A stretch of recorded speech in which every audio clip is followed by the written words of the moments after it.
Let's get more now on the wet weather across Queensland, including a possible cyclone making landfall overnight. Joining me now live is Katter's Australia Party National Leader, Robbie Katter.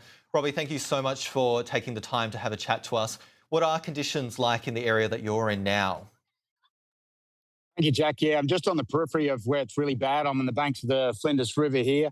If you follow it up a few hundred kilometres, it's absolute devastation. You've got people still at crisis level trying to keep livestock that they spend their lives keeping fit and healthy, trying to keep them, desperately keep them alive, and having to shoot a great many number of those who are beyond help. So it's very devastating upstream of where I am right now, and I'm about to go back into all that.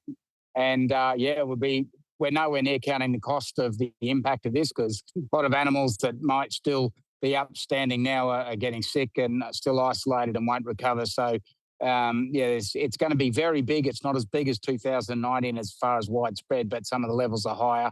And these communities and the industries around it are going to be struggling for another couple of years to try and pick ourselves up from this. We can put up with a lot of adversity out here, but we need jobs and industry to keep us going, and we're good producers for the country when we do that.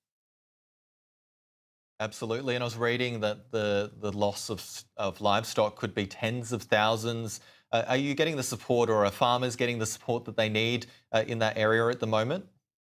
Yeah, look, generally speaking, the communication from the government has been good. There's still some way to go in terms of trying to replace stock that's there and recovery in that respect. There's been assistance offered now in terms of grants for infrastructure and those sort of things. You could drive right now from Mount Isa to Townsville, which is 1,000 kilometres roughly, and still not cover the amount of fencing that's been knocked down on these places, and double that for the amount of roads that's ripped up. And there's some money made available for people to try and make a start on that. And we need something to try and stem the bleeding on the stock losses, because the stock losses is the industry that makes everyone money, the country money, these people in the towns money. So if we can get some money into recycle it back into those communities where it recycles really well, or recycles 7 times over when they give assistance, and we'll continue to be great producers to the country. But we need a little bit of help right now. And like I said, a lot of these people's in these towns behind me, they'll go without groceries for a couple of weeks, and they can go without connection to the rest of the world for weeks on end. But we need a bit of help to still stay out here and be producing for the rest of the country, and we need that help now. And there's a little bit there from the government, but we'll need a bit more help beyond here in terms of Cat D that comes through assistance in replacing that stock and getting people to a place where they can, it won't put them back in the same place, but put them back on their feet where they can start producing again.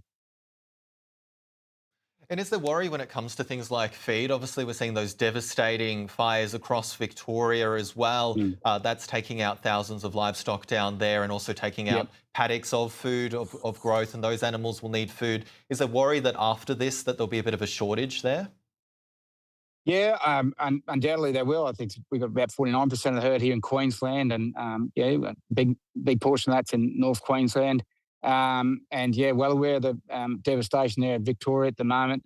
Look, I mean, all I can say that in the message is if people, keep buying Australian beef and buy it at your local butcher, and that's a good way of helping us through all this. It's a really good way to help. We don't sort of so much need toys and giveaways sent out here as packages to people, but supporting the industry that we live off out here is a really good start.